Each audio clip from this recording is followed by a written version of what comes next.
আমন্ত্রণ রাতের বাংলাদেশে আর শুরুতেই জানাবো শিরোনাম।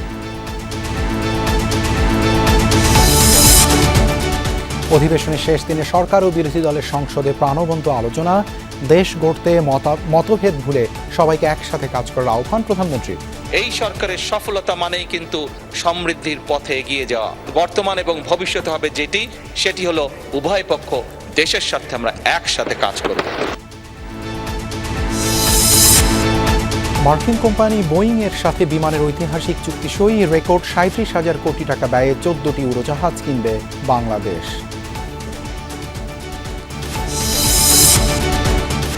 আগামীকাল নয়া পল্টনের শ্রমিক সমাবেশে লাখো জমায়েতের লক্ষ্য বিএনপির।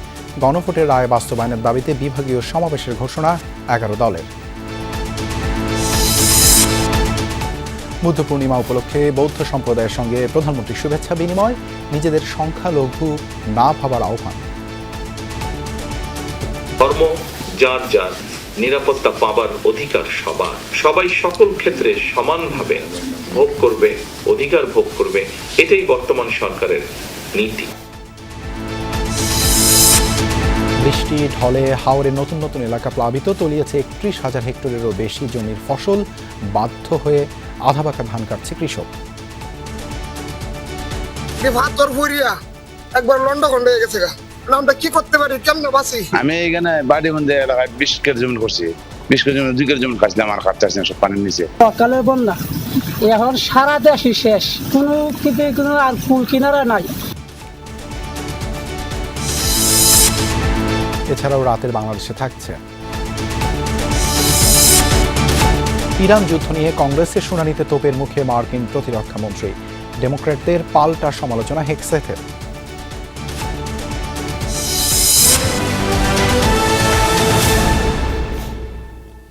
এতক্ষণ শিরোনাম দেখছিলেন, আপনাদের সঙ্গে আছি আমি দেবাশিস রঞ্জন সরকার। সরকার ও বিরোধী দলের যে কেউ ব্যর্থ হলে পুরো সংসদ ব্যর্থ হবে বলে মন্তব্য করেছেন প্রধানমন্ত্রী তারেক রহমান। দেশের উন্নয়ন অগ্রগতির স্বার্থে সবাইকে একযোগে কাজ করার আহ্বান জানান তিনি। ত্রয়োদশ জাতীয় সংসদের প্রথম অধিবেশনের সমাপনী ভাষণে এই আহ্বান জানান প্রধানমন্ত্রী। এ সময় মানুষের ভাগ্য বদলে নানামুখী কাজ শুরু করেছে সরকার। কৃষি, শিক্ষা, স্বাস্থ্য, নারী শিক্ষায় নেয়া নানা পদক্ষেপের কথা তুলে ধরেন সংসদ নেতা তারেক রহমান। বলেন, অতীতে সরকারকে ব্যর্থ করতে ১৭৩ দিনের হরতাল সহ নানা নেতিবাচক কাজ করা হয়েছে, যার কুফল এখন ভোগ করছে পুরো জাতি। পরে সংসদের সঙ্গে সংশ্লিষ্ট সকল কর্মকর্তা কর্মচারীদের ১ মাসের বেতনের সমান সম্মানের বিষয়ে বিরোধী দলীয় নেতার প্রস্তাবে পূর্ণ সমর্থন জানান প্রধানমন্ত্রী। রাষ্ট্রপতির ভাষণের উপর ধন্যবাদ প্রস্তাব হা না ভোটে গৃহীত হয়েছে। ভবিষ্যৎ সমৃদ্ধ বাংলাদেশের মহামান্য রাষ্ট্রপতি। এই সংসদ মানে, এই সংসদের সফলতা মানে ভবিষ্যৎ সমৃদ্ধ বাংলাদেশ। এবং মাননীয় স্পিকার, এটি সংসদের রীতি, সংসদের নীতি। মাননীয় স্পিকার, একটি দল সরকারে থাকবে, একটি দল বিরোধী দলে থাকবে। সেই জন্যই আমি বারে বারে বলছি, এই সংসদের দ্বারা গঠিত সরকার। মাননীয় স্পিকার, এই সরকারের টিকে থাকা, এই সরকারের সফলতা মানেই কিন্তু সমৃদ্ধির পথে এগিয়ে যাওয়া। কারণ আমি বিশ্বাস করি এই সংসদ এমন একটি সংসদ যা বাংলাদেশের অতীতে কোনোদিন হয়নি। বর্তমানে সংসদ, বর্তমান এবং ভবিষ্যতে হবে যেটি, সেটি হলো উভয় পক্ষ দেশের স্বার্থে আমরা একসাথে কাজ করব।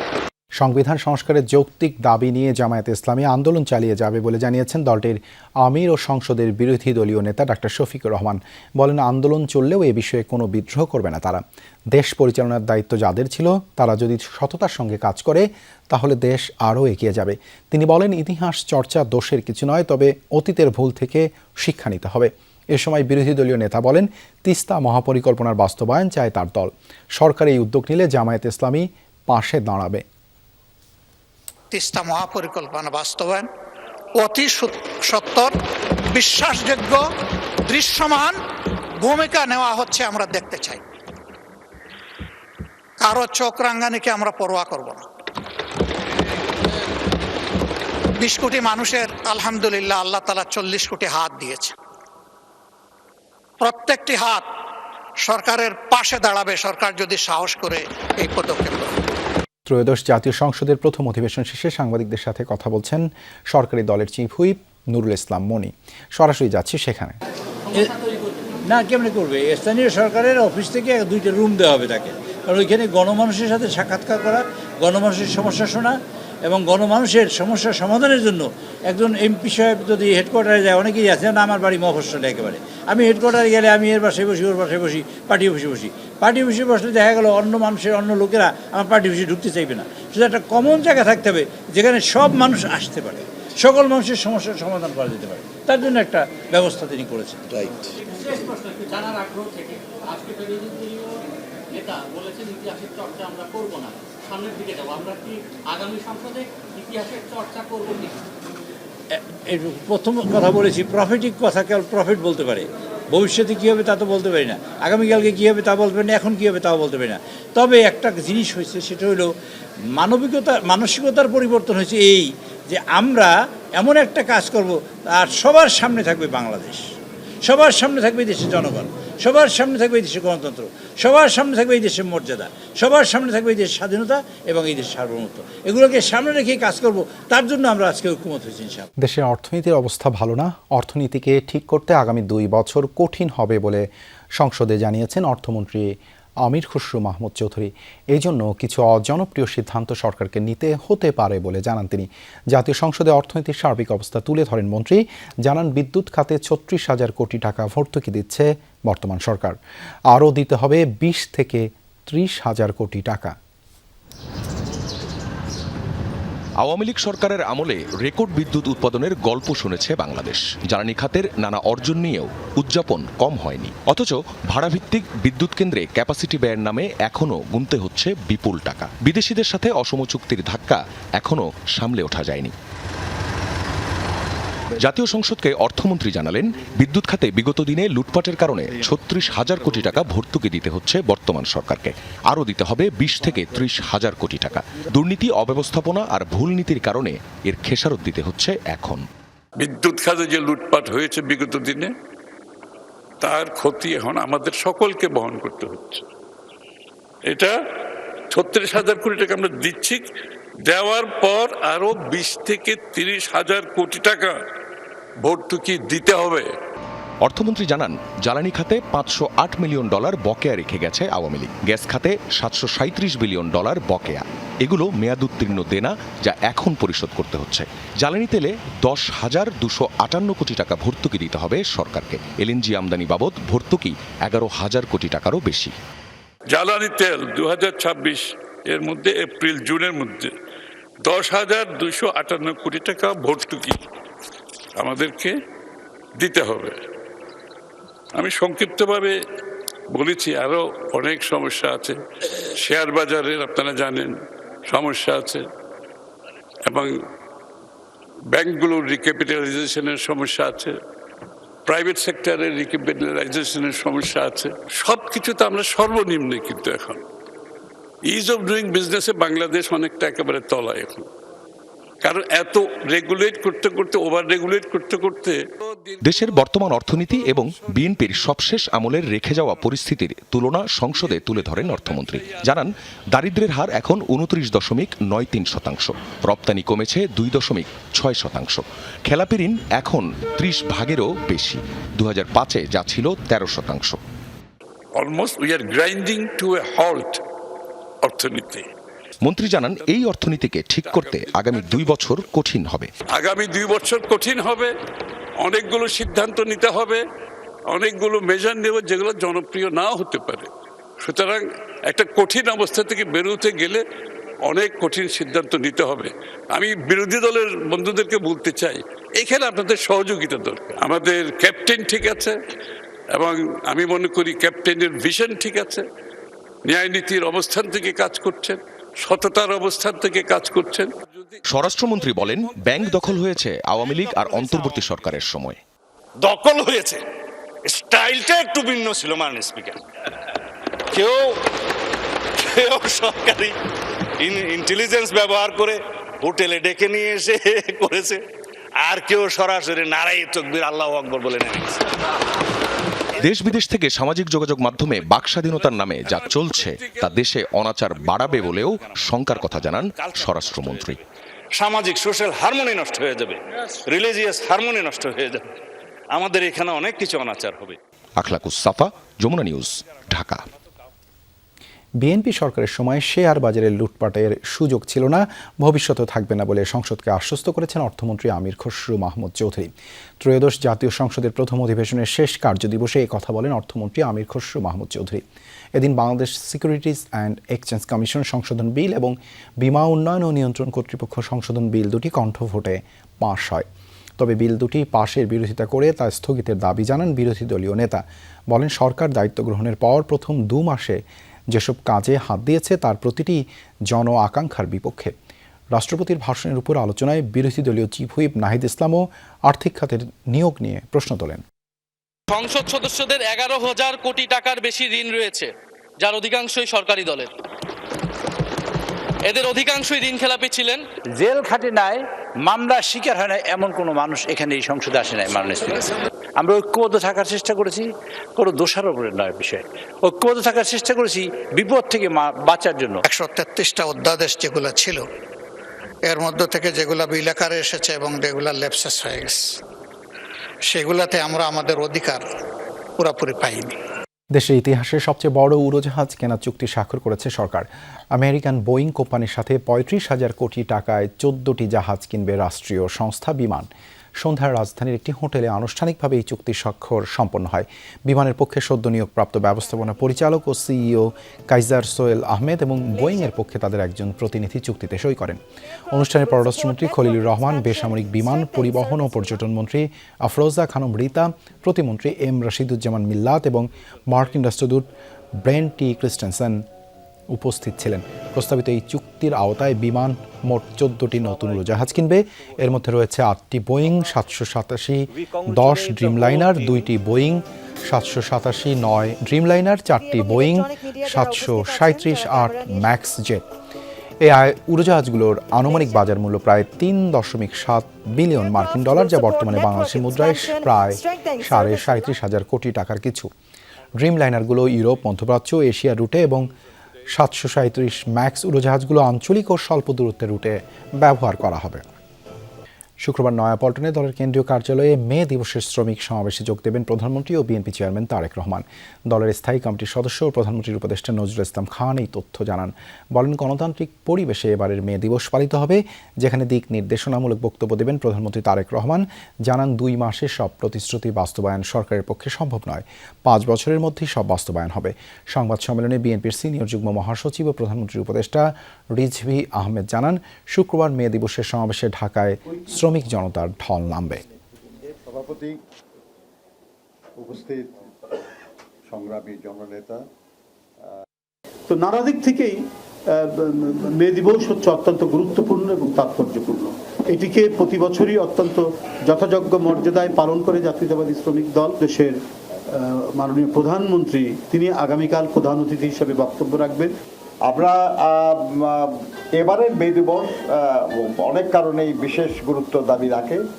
কারণ একটা গণতান্ত্রিক পরিবেশে একটা গণতান্ত্রিকভাবে নির্বাচিত সরকার যখন রাষ্ট্র পরিচালনার দায়িত্বে, তখন আমরা এই মহান মে দিবস পালন করতে যাচ্ছি। গণভোটের রায় বাস্তবায়ন সহ চলমান বিভিন্ন ইস্যুতে আবারও 3 মাসের ধারাবাহিক কর্মসূচি দিয়েছে 11 দলীয় ঐক্য। এ সময় নেতারা বলেন, গণভোটের রায় উপেক্ষা করে জনরায় নিয়ে ছিনিমিনি খেলছে সরকার। জনগণকে সাথে নিয়ে রাজপথের আন্দোলনের মধ্যে দিয়ে এই দাবি আদায় করা হবে। দুপুরে রাজধানীর মগবাজারে জামায়াতে ইসলামীর কেন্দ্রীয় কার্যালয়ে 11 দলের লিয়াজো কমিটির বৈঠক শেষে সংবাদ সম্মেলনে এসব কথা জানানো হয়। গণভোটের রায় বাস্তবায়নে সংবিধান সংস্কার পরিষদের শপথ নিতে সরকারকে বাধ্য করতে রাজপথে ধারাবাহিক কর্মসূচি পালন করছে বিরোধী দলীয় জোট। 3য় দফায় আন্দোলনের কর্মসূচি নির্ধারণে রাজধানীর মগবাজারে জামাতে ইসলামীর কেন্দ্রীয় কার্যালয়ে বৈঠকে বসে 11 দলীয় ঐক্যের শীর্ষ নেতারা। প্রায় 2 ঘন্টা বৈঠক শেষে নতুন কর্মসূচি ঘোষণা করেন জোটের সমন্বয়ক ও জামাতের সেক্রেটারি জেনারেল হামিদুর রহমান আজাদ। জানান, 16 মে রাজশাহী বিভাগে সমাবেশের মধ্য দিয়ে শুরু, শেষ সমাবেশ 25 জুলাই সিলেটে। এই সমাবেশগুলোতে ওই সিটি কর্পোরেশন, বিভাগীয় শহর, এছাড়া আশপাশে যত জেলা আছে প্রত্যেক জেলাকে সম্পৃক্ত করে ব্যাপক লোকদের এখানে সম্পৃক্ত করা, সমাগম করা, সমাবেশকে একটা বিশাল মহাসমাবেশে রূপান্তর করার সিদ্ধান্ত নিয়ে আমরা অগ্রসর হচ্ছি। এ সময় এনসিপির মুখপাত্র আসিফ মাহমুদ সজীব ভুইয়া বলেন, সামনের দিনগুলোতে আন্দোলন জোরদারের প্রস্তুতি নেওয়া হচ্ছে। আমাদের যে রাজপথের আন্দোলন সেটা চলমান থাকবে। সামনের দিনে আমরা বিশ্বাস করি যে একই সাথে সংসদে আমাদের প্রতিনিধিদের কণ্ঠ এবং রাজপথে আমাদের আন্দোলন জনগণকে সাথে নিয়ে আরও বেগবান হবে এবং এক্ষেত্রে আমরা সারা দেশবাসীর সমর্থন, সহযোগিতা এবং অংশগ্রহণ প্রত্যাশা করছি। জনগণকে সঙ্গে নিয়ে গণভোটের রায় বাস্তবায়নে সরকারকে বাধ্য করা হবে বলে হুঁশিয়ারি দেন এনসিপির এই নেতা। আন্দোলন জনগণকে সাথে নিয়ে। শামীম রেজা, যমুনা নিউজ, ঢাকা। বর্তমান সরকার ধর্ম নিয়ে কোনো রাজনীতি করতে চায় না বলে জানিয়েছেন প্রধানমন্ত্রী তারেক রহমান। অতীতের মতো আগামীতেও ধর্মকে রাজনৈতিক স্বার্থে ব্যবহার করবে না বিএনপি, এ কথা পুনর্ব্যক্ত করেন বৌদ্ধ সম্প্রদায়ের সদস্যদের কাছে। বাঙালি অবাঙালির পরিচয় ছাপিয়ে সকল ক্ষেত্রে সবাই সম অধিকার ভোগ করবে, এটাই সরকারের নীতি বলেও জানান সরকার প্রধান। বাংলাদেশ সহ সারা বিশ্বের সকল বৌদ্ধ ধর্মাবলম্বীদের বুদ্ধ পূর্ণিমার শুভেচ্ছা জানান প্রধানমন্ত্রী তারেক রহমান। শুভ বৌদ্ধ পূর্ণিমা উপলক্ষে সচিবালয়ে বৌদ্ধ ধর্মাবলম্বীদের সাথে শুভেচ্ছা বিনিময় করেন প্রধানমন্ত্রী তারেক রহমান। এ সময় বৌদ্ধদের পক্ষ থেকে প্রধানমন্ত্রীকে একটি ক্রেস্ট ও বৌদ্ধমূর্তির প্রতিবিম্ব তুলে দেওয়া হয়। প্রধানমন্ত্রী তারেক রহমান বলেন, মহামতি গৌতম বুদ্ধের পঞ্চশীল নীতি অনুসরণ করলে সকলে মিলে মানবিক রাষ্ট্র ও সমাজ নির্মাণ সম্ভব। যে যা ধর্মীয় রীতিনীতি ও অধিকার বিধি বিনা বাধায় স্বাধীনভাবে অনুসরণ, অনুকরণ ও ভোগ করতে পারেন এমন একটি রাষ্ট্র ও সমাজ বিনির্মাণ করাই হচ্ছে আমাদের সরকারের অন্যতম প্রধান দায়িত্ব এবং অঙ্গীকার। বর্তমান সরকার ধর্ম নিয়ে রাজনীতি করতে চায় না, ধর্মকে রাজনৈতিক স্বার্থে আমরা ব্যবহার করতে চাই না, অতীতেও আমরা তা করিনি।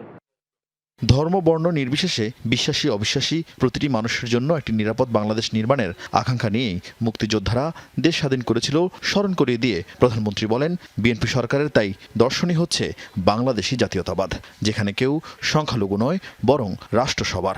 একমাত্র বাংলাদেশী জাতীয়তাবাদের দর্শনই দেশের সকল বর্ণ, ধর্মীয় সম্প্রদায় ও নৃগোষ্ঠী নিবিড় সহ অবস্থান নিশ্চিত করতে পারে। সুতরাং আপনারা কেউ নিজেদেরকে কখনোই সংখ্যালঘু ভাববেন না। রাষ্ট্র আমার, আপনার, আমাদের সবার পরিচয়। আমরা প্রত্যেকটি নাগরিক, সকলে আমরা বাংলাদেশী। ধর্ম বর্ণ নির্বিশেষে বাঙালি অবাঙালি, বিশ্বাসী অবিশ্বাসী সবাই সকল ক্ষেত্রে সমানভাবে ভোগ করবে, অধিকার ভোগ করবে, এটাই বর্তমান সরকারের নীতি। আমিও জোর দিয়ে আবারও একই কথা বলতে চাই, ধর্ম যার যার, নিরাপত্তা পাবার অধিকার সবার। অনুষ্ঠান থেকে বৌদ্ধ ধর্মাবলম্বীদের সকল সমস্যা সমাধানের আশ্বাস দেন প্রধানমন্ত্রী তারেক রহমান। আরিফিন শাকিল, যমুনা নিউজ, ঢাকা। রাতের বাংলাদেশে একটা বিরতি নিচ্ছি, সঙ্গেই থাকুন। বৃষ্টি আর উজানের ঢলে ডুবেছে 4 জেলার হাওড়াঞ্চল। সরকারি হিসেবে 31,000 হেক্টরেরও বেশি জমির আধা পাকা ধান তলিয়ে আছে পানিতে। স্বপ্নের ফসল বাঁচাতে প্রাণপণ চেষ্টা করছেন কৃষকরা, তবে প্রকট হয়ে দাঁড়িয়েছে শ্রমিক সংকট।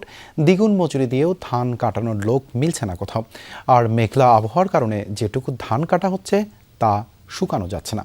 এমন চতুর্মুখী সংকটে দিশেহারা ক্ষতিগ্রস্ত চাষিরা। বানের পানিতে ডুবেছে কৃষকের শ্রম আর গোলাভরা ফসলের স্বপ্ন। দেশের 4 জেলার হাওর অঞ্চলের বিস্তীর্ণ জমির আধাপাকা বোরো ধান তলিয়ে আছে পানিতে। টানা বৃষ্টি আর উজানের ঢলে সুনামগঞ্জে বেড়েছে সবকটি নদ নদীর পানি, সেই সাথে ডুবছে হাওরের নতুন নতুন এলাকা। কৃষি বিভাগের তথ্য মতে হাওরের 13,000 হেক্টর জমির ধান নিমজ্জিত। দুর্ভোগ আরও বেড়েছে শ্রমিক সংকটের কারণে। 51% জমির ধান কাটা সম্পন্ন হলেও বৈরী আবহাওয়ায় বেশিরভাগই শুকানো যাচ্ছে না। সরকারি হিসেবে এখন পর্যন্ত সুনামগঞ্জে ক্ষতিগ্রস্ত কৃষকের সংখ্যা প্রায় 20,000। বৃষ্টির পানিতে ডুবাইয়া গেছে, মনে হয় 2% ধান মানুষ কাটতে পারছে, আর প্রায় 14% ধানে কাটতে পারে এই অবস্থায়। আর এখন তো দিনের অবস্থাও ভালো না, রোদ নেই, অনেকের ধানেই যাই কাটছে যে 2% ধানও মানে জ্বালা উঠতেছে। কিছু বাড়ছেও না, বালা করে নৌকা দা আনতেছে। নেত্রকোনার হাওর অঞ্চলের পরিস্থিতির অবনতি হয়েছে। পানিতে ডুবে রয়েছে ৯,৫৩৪ হেক্টর জমির ফসল। কষ্টের ফলন রক্ষার সংগ্রামে বুক পানিতে নামছেন চাষিরা। বছরের খোরাক জলে ডুবে যাওয়ায় কিভাবে এই ক্ষতি পুষিয়ে নেবেন সে দুশ্চিন্তা পিছু ছাড়ছে না। কৃষি বিভাগ বলছে জেলায় হাওরের ৫৪% জমির বোরো ধান কাটা হয়েছে। বৃষ্টি বাদল না হলে শান্তিতে কাটতে পারতাম, কারণ বৃষ্টি বাদলের কারণে অনেক জমি তলে গেছে গা, পানির তলে গেছে গা। আর কিছু ধানে যে আমরা দেখেন কাঁচা পাকা ধান মোটামুটি খাইতে দেবো, জানতে পাশে দেবো, এখানে কাঁচা পাকা ধান আমরা কাটতেছি আর কি। একবারে শেষ হয়ে গেছে গা, সুদি ভাট্টা করিয়া হাওলাত করিয়া কতভাবে টাকা পয়সা এনে গৃহস্থিটা করছিলাম, যে বহুলা বানলে খাই আরামে থাকবো, শান্তিতে ঘুমায়, আমরা সব শেষ। সরকারি হিসেবে কিশোরগঞ্জে বানের পানিতে নিমজ্জিত হয়েছে ৫,০০০ হেক্টর জমির ফসল। জমিতে পানি থাকায় নামানো যাচ্ছে না হারভেস্টার মেশিন। যে কোনো মূল্যে ফসল বাঁচাতে চলছে চাষিদের আপ্রাণ চেষ্টা। যারা আগে ভাগেই ধান কেটেছেন তারাও বৈরী আবহাওয়ায় ফলন শুকানো নিয়ে বিপাকে। আপনার ক্ষেত করছিলাম 2 কানি, 1 কানি পানির তলে অলরেডি গেছে গা, আরেক কানি আছে বাসা, ওইটা বাড়ির লোকজন নিয়ে কাটতে যাইতেছি। তো দেখি আশাবাদী যদি কাটতে পারি তো কাটবো, না হলে তো কিছুক্ষণের ভিতরে ডুবে যাবে। দাওয়াল আছে, দাওয়াল আছে, দাওয়ালে কারে দিব কারে না, সবারই একই অবস্থা। পানি যেহেতু একবার আয় পড়ছে সবারই একই অবস্থা। আমি মনে করি প্রায় 5-7 বছর ধানকারীরা আজকে যাইতেছে বাধ্য হয়ে। হবিগঞ্জে ৩,৩০০ হেক্টর জমির ধান তলিয়ে আছে পানিতে। যেই ৫৫% ধান কাটা হয়েছে তা না শুকানোয় সেগুলোই চারা গজাতে শুরু করেছে। অন্যদিকে পানিতে থাকা ফসল কাটার জন্য দ্বিগুণ মজুরি দিয়েও শ্রমিক পাওয়া যাচ্ছে না। কৃষি বিভাগের তথ্য মতে জেলায় ক্ষতিগ্রস্ত কৃষকের সংখ্যা প্রায় ৬,৭০০। আমি এখানে বাড়ির মধ্যে এলাকায় 20 কের জমি করছি, 20 কের জমি 2 কের জমি খাইছিলাম, আমার খাটতে আসছে সব পানির নিচে। এখন বর্তমানে জমিনের মাঝে আপনার 5-7 পানি আছে। 8 কের জমি কাটাই আনছি 4,000 টাকা দর, বুঝছেন নি? কামলার পয়সা উইতো না, যে অবস্থা ধানের ব্যস্ত আছে আমরা 660 টাকা দর। ভাই আমি 25 কের ক্ষেত করেছিলাম, 25 কের ক্ষেতের মধ্যে এক তোলা ধান এখন বাইট নিতে পারছি না, একটা বনও নিতে পারছি না। 100 মণ ধান বেশি আর বাদ বাকি সবগুলো গেরাইছে, আর 5 থেকে তলে আছে, 20 কের ক্ষেত কাটাইছে।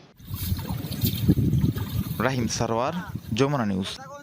ভুয়া মেডিকেল রিপোর্ট দেয়ায় সাবেক মন্ত্রী কামরুল ইসলামকে বেসরকারি হাসপাতালে চিকিৎসার অনুমতি বাতিল করলেন ট্রাইব্যুনাল। অসুস্থ দাবি করে এদিন আদালতে আসতে চাননি তিনি, কিন্তু প্রসিকিউশনের নির্দেশে শেষ পর্যন্ত তাকে হাজির করা হয়। পরে জুলাই হত্যা মামলায় রাশেদ খান মেনন সহ তার বিরুদ্ধে চার্জ গঠন করেন ট্রাইব্যুনাল। সূচনা, বক্তব্য ও সাক্ষ্য গ্রহণের দিন ধার্য হয়েছে 9 জুন। বৃহস্পতিবার আন্তর্জাতিক অপরাধ ট্রাইব্যুনাল 1-এ তাদের বিরুদ্ধে অভিযোগ গঠনের আদেশ দেওয়া হয়। এর আগে শুনানির শুরুতেই জানা যায় জেল থেকেই ভুয়া মেডিকেল রিপোর্ট দিয়ে বেসরকারি হাসপাতালে চিকিৎসার অনুমতি নিয়েছেন সাবেক মন্ত্রী কামরুল ইসলাম। এমন কাণ্ডে তার আইনজীবীদের কাছে ব্যাখ্যা চান ট্রাইব্যুনাল। বাতিল করেন বেসরকারি হাসপাতালে চিকিৎসার অনুমতি। অসুস্থতার ভান করে পিজি হাসপাতালের পরিবর্তে এভার কেয়ার হসপিটালে যাওয়া, সেখান থেকে তার মতো করে কোনো রিপোর্ট বানিয়ে নিয়ে আসা এবং সেখান থেকে তিনি বিশেষ কোনো সুবিধা নেওয়া, ট্রাইব্যুনালের কার্যক্রম ব্যাহত করা, এইসব নানান উদ্দেশ্য থেকে এই জাতীয় পদক্ষেপ তিনি নিয়ে থাকতে পারেন। জুলাই হত্যাকাণ্ডে 2 মামলায় নারায়ণগঞ্জের সাবেক মেয়র সেলিনা হায়াত আইফিকে জামিন দিয়েছেন হাইকোর্ট। বৃহস্পতিবার বিচারপতি KM জাহিদ সারোয়ার ও বিচারপতি শেখ আবু তাহেরের হাইকোর্ট বেঞ্চ তাকে জামিন দেন। এদিকে সেলিনা হায়াত আইফির আরও 5 মামলায় হাইকোর্টের দেয়া জামিনের বিষয়ে আগামী রোববার আদেশ দিবেন প্রধান বিচারপতি নেতৃত্বাধীন আপিল বিভাগ। এদিকে 7 মার্চের ভাষণ বাজানোর ঘটনায় শাহবাগ থানার সন্ত্রাস বিরোধী আইনের মামলায় ঢাকা বিশ্ববিদ্যালয়ের শামসুন্নাহার হল সংসদের সাবেক ভিপি শেখ তাসনিম আফরোজ ইমিকে জামিন দিয়েছেন আদালত। গত 7 মার্চ শাহবাগে বঙ্গবন্ধুর 7ই মার্চের ভাষণ বাজায় ইমি সহ কয়েকজন। পরে ডাকসু নেতারা ইমিকে ধরে নিয়ে গিয়ে শাহবাগ থানায় হস্তান্তর করে। গত 1.5 মাসেও ঠেকানো সম্ভব হয়নি হামের ভয়াবহতা। প্রতিদিনই বেড়েই চলেছে রোগীর সংখ্যা। ডিএনসিসি কোভিড ডেডিকেটেড হাসপাতাল কর্তৃপক্ষ জানিয়েছে অধিকাংশ রোগী বিভিন্ন হাসপাতাল ঘুরে বিলম্বে আসছে এখানে। তবে 24 ঘন্টায় এই হাসপাতালে কোনো মৃত্যুর সংবাদ নেই। এদিকে হাম পরবর্তী সময়ে শিশুদের প্রতি অধিক যত্নবান হওয়ার পরামর্শ দিয়েছেন চিকিৎসকরা।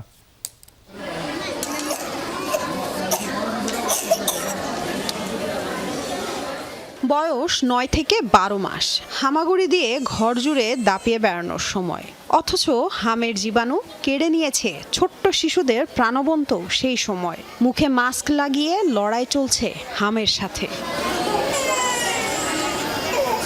জ্বর, সর্দি, অ্যালার্জি কিংবা ফুসকুড়ির মতো ভাব নিয়ে হাসপাতালে আসা শিশুদের শনাক্ত হচ্ছে হাম, যা দিনকে দিন বেড়েই চলেছে।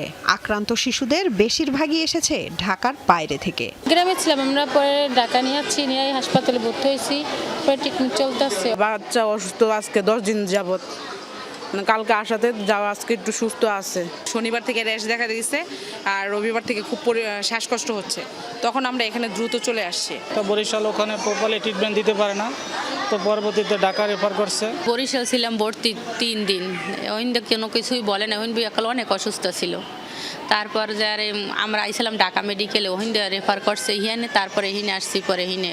অভিভাবকরা বলছেন ঢাকার বাইরে যথাযথ চিকিৎসা না পাওয়ায় অবনতি হচ্ছে শিশুদের পরিস্থিতি।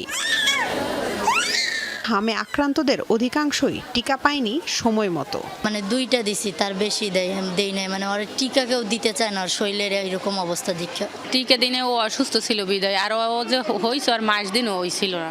জ্বর, কাশি, ঠান্ডা আর হালকা হালকা গায়ে আছে। জ্বর, ঠান্ডা, তারপর আপনার বমি, পাতলা পায়খানা, চোখ জ্বলে, মানে অনেক বিভিন্ন ধরনের সমস্যা। তবে সুখবর দিয়েছে ডিএনসিসি কোভিড ডেডিকেটেড হাসপাতাল কর্তৃপক্ষ। 24 ঘন্টায় নেই কোনো শিশু মৃত্যু, তবে নতুন করে রোগী ভর্তি হয়েছে 97 জন। বর্তমানে আমাদের হাসপাতালে 397 জন হামের উপসর্গযুক্ত রোগী ভর্তি আছেন। গত 24 ঘন্টায় আমাদের হাসপাতালে 97 জন নতুন রোগী ভর্তি হয়েছেন। যারা মিজেলস আক্রান্ত হয়ে বাসায় ফেরত যাচ্ছে সুস্থ হয়ে, তাদের মধ্যেও আমরা রোগীদেরকে খুব সাবধানে রাখতে বলি, তাদের পুষ্টিকর খাবার খাওয়ানোর ব্যবস্থা করতে বলি এবং তাদেরকে সাবধানে রাখতে বলি যেন তাদের মধ্যে এই কমপ্লিকেশনগুলো না করে। হামে আক্রান্ত শিশুদের অধিকাংশরই বয়স 2 বছরের নিচে। চিকিৎসকরা বলছেন হাম থেকে সুস্থ হয়ে উঠলেও নিতে হবে বাড়তি যত্ন। সচেতনতা বৃদ্ধি এখন খুবই দরকার, সবাইকে সচেতন হতে হবে। লামিয়া তিথি, যমুনা নিউজ, ঢাকা। দাম বাড়ানোর পরও এখনও স্বাভাবিক হয়নি বোতলজাত সয়াবিন তেলের সরবরাহ। নতুন দামের বোতল বাজারে আসতে আরও 2-3 দিন সময় লাগবে। দোকানিরা বলছেন ডিলাররা যে দামে তেলের বোতল দেন তাতে লিটার প্রতি লাভ হতো কেবল 1 টাকা, তাই সীমিত পরিসরেই তেল তুলেছিলেন। দাম সমন্বয়ের পর সরবরাহ স্বাভাবিক হবে। গতকাল সয়াবিন তেলের দাম লিটারে 4 টাকা বাড়ায় বাণিজ্য মন্ত্রণালয়। খোলা তেলের নতুন দাম 179 টাকা আর বোতলজাত সয়াবিনের দাম নির্ধারণ করা হয়েছে 199 টাকা। ইরান যুদ্ধের ডামাডোলে যখন জ্বালানি তেল নিয়ে বিশ্বজুড়ে হাহাকার, তখন সরবরাহ সংকটের অজুহাতে বাজার থেকেই উধাও হয়ে যায় বোতলজাত সয়াবিন তেল।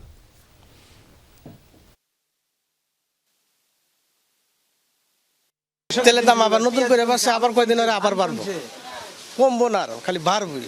কোনো এসার আসে না। আর আমার কাছে ডিলার যারা আছে তাদের কাছে ফোন দিলে মাল থাকলে অনেক সময় দেই, মানে 10টা চাইলে 5টা দেয়, আর দাম বেশি। 1 লিটার তেলের দাম কিনা পড়ে 194 টাকা, 95 টাকা বিক্রি, 200 টাকা পুঁজি হারায় আমাদের লাভ হয় না। তো এখন পর্যন্ত আমাদের অফিস থেকে কোনো এরকম তথ্য দেয় না যে এটা রেট হবে আর এইটা এমআরপি হবে। ওইটা দিলে তারপরে আমরা যখন দিবে তারপরে আমরা কোম্পানিতে ডিউ করব, ডিউ করার পরে তারপর মাল আসবে, তারপর মাল সাপ্লাই হবে। বৌদ্ধ ধর্মাবলম্বীদের অন্যতম প্রধান ধর্মীয় উৎসব বুদ্ধ পূর্ণিমা উপলক্ষে রাজধানীতে জাতীয় সম্মিলিত শান্তি শোভাযাত্রা ও সম্প্রীতি উৎসবের আয়োজন করা হয়। বৃহস্পতিবার বিকেলে বাংলাদেশ বৌদ্ধ সাংস্কৃতিক পরিষদের আয়োজিত শোভাযাত্রাটি শাহবাগ থেকে শুরু হয়ে কেন্দ্রীয় শহীদ মিনারে গিয়ে শেষ হয়। বিভিন্ন বৌদ্ধ বিহার থেকে ভিক্ষু, নারী, পুরুষ ও শিশুরা ঐতিহ্যবাহী পোশাকে শোভাযাত্রায় অংশ নেন। উৎসবে বক্তারা বলেন, গৌতম বুদ্ধ এর অহিংসা, মৈত্রী ও সহমর্মিতার শিক্ষা আজও মানবতার জন্য প্রাসঙ্গিক। এই ধরনের আয়োজন ধর্মীয় সম্প্রীতি ও পারস্পরিক শ্রদ্ধাবোধ জোরদারে গুরুত্বপূর্ণ ভূমিকা রাখে বলে উল্লেখ করেন তারা। গাজীপুরের টঙ্গীতে শারীরিক প্রতিবন্ধীদের পুনর্বাসন ও কর্মসংস্থানের সহায়তার লক্ষ্যে 19 জন পা হারানো ব্যক্তির শরীরে বিনামূল্যে কৃত্রিম পা সংযোজন করা হয়েছে। এছাড়া 6 জন দৃষ্টিহীন ব্যক্তির মাঝে সাদা ছড়ি বিতরণ এবং 34 জন প্রতিবন্ধীকে চাকরির নিয়োগপত্র দেওয়া হয়। সকালে টঙ্গীর জাতীয় শারীরিক প্রতিবন্ধী প্রশিক্ষণ ও পুনর্বাসন কেন্দ্রে হৃদয়ের মিলন মেলা অনুষ্ঠানের আয়োজন করে সমাজ কল্যাণ মন্ত্রণালয়। প্রধান অতিথি ছিলেন জেলা প্রশাসক মোহাম্মদ নুরুল করিম ভূঁইয়া। এ সময় অসহায় মানুষদের বুকে টেনে নেন তিনি।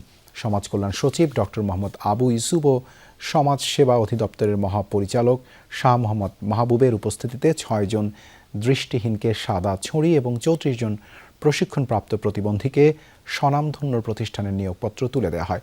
পরে তাদের সাথে বিভিন্ন বিষয়ে আলোচনা করেন জেলা প্রশাসক। এই প্রতিষ্ঠানে যে সকল প্রশিক্ষণ হয় সেই সব প্রশিক্ষণে আমি আসতে চাই, দেখতে চাই, কথা বলতে চাই প্রশিক্ষণার্থীদের সাথে। আমার হৃদয়ের আবেগ, আমার অভিজ্ঞতা এবং তাদের যে আবেগ এবং অভিজ্ঞতা সেটিকে বিনিময় করতে চাই। ইরান যুদ্ধ নিয়ে বিভ্রান্ত করা হচ্ছে মার্কিন জনগণকে। মধ্যপ্রাচ্যের আরেকটি দীর্ঘমেয়াদী সংঘাতে জড়িয়ে ফেলা হয়েছে যুক্তরাষ্ট্রকে। বুধবার দেশটির কংগ্রেসের শুনানিতে এমন অভিযোগ তুলেছেন ডেমোক্র্যাট আইন প্রণেতারা।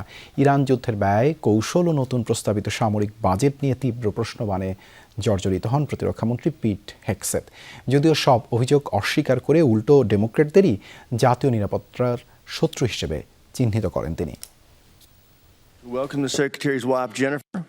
ইরানের স্কুলে বোমা হামলা চালিয়ে শিশুদের হত্যা করতে প্রত্যেক মার্কিনীকে কত খরচ করতে হয়েছে? বুধবার কংগ্রেসে এমন প্রশ্নের মুখে পড়েন মার্কিন প্রতিরক্ষা মন্ত্রী পিট হেগসেথ। ইরান যুদ্ধ শুরুর পর প্রথমবারের মতো আইনসভায় জবাবদিহির সম্মুখীন হলেন তিনি। হাউস আর্ম সার্ভিসেস কমিটির শুনানিতে হেগসেথকে তীব্র প্রশ্নবাণে জর্জরিত করেন ডেমোক্র্যাট আইন প্রণেতারা। যুদ্ধের কৌশল, ব্যয় আর ফলাফল নিয়ে চলে তুমুল বাকবিতণ্ডা। উত্তপ্ত হয়ে ওঠে মার্কিন কংগ্রেস।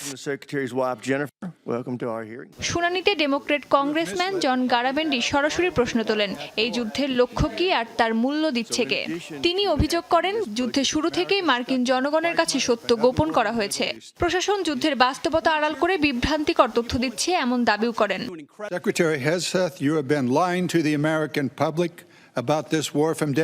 প্রথম দিন থেকেই আপনারা মার্কিন জনগণকে বিভ্রান্ত করেছেন। কেন আমরা যুদ্ধে জড়িয়েছি সে বিষয়ে স্পষ্ট কোনো ব্যাখ্যাই দেননি।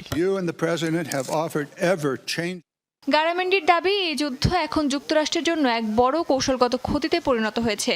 তবে সব অভিযোগ নাকচ করে প্রেসিডেন্ট ডোনাল্ড ট্রাম্পের হয়ে সাফাই গান প্রতিরক্ষা মন্ত্রী হেগসেথ। তার দাবি, এই যুদ্ধ যুক্তরাষ্ট্রের জাতীয় নিরাপত্তার জন্য জরুরি। ডেমোক্র্যাটদের দুর্বল অবস্থান শত্রুপক্ষকে শক্তি যোগাচ্ছে বলেও দাবি করেন। প্রেসিডেন্ট ট্রাম্পের প্রতি ঘৃণা আপনাকে অন্ধ করে রেখেছে। আমরা জাতীয় নিরাপত্তার জন্য প্রয়োজনীয় পদক্ষেপ নিয়েছি। আগের সরকারের তুলনায় এই প্রশাসন মুদ্রাস্ফীতি ভালোভাবে সামলাচ্ছে। শুনানিতে যুদ্ধকালে সামরিক বাহিনীর উচ্চপদস্থ একাধিক কর্মকর্তাকে অপসারণ নিয়েও প্রশ্নের মুখে পড়েন হেগসেথ। মূলত ট্রাম্প প্রশাসনের 2027 সালে সামরিক বাজেট প্রস্তাব নিয়ে আলোচনার জন্য এই শুনানি। প্রস্তাবিত এই বাজেটে প্রতিরক্ষা খাতে ব্যয় বাড়িয়ে রেকর্ড $1.5 ট্রিলিয়ন উন্নীত করার পরিকল্পনা করা হয়েছে, যার যৌক্তিকতা ব্যাখ্যা করতেই কংগ্রেসে ডাকা হয় হেগসেথকে। অস্মিতা বিশ্বাস, যমুনা নিউজ। আবারও গাজাগামী ত্রাণবাহী নৌবহরে অভিযান চালিয়েছে ইসরায়েল। ভূমধ্যসাগরে আন্তর্জাতিক জলসীমায় গ্লোবাল সুমুদ ফ্লোটিলার বেশ কয়েকটি নৌযান আটক করেছে দেশটির সামরিক বাহিনী।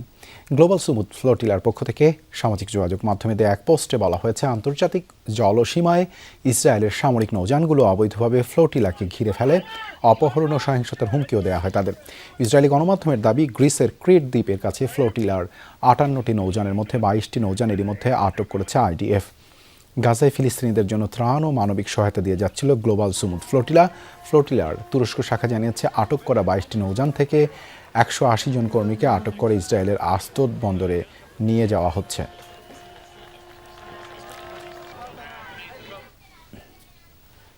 এই ছিল রাতের বাংলাদেশে। এতক্ষণ আমাদের সাথে থাকার জন্য ধন্যবাদ সবাইকে।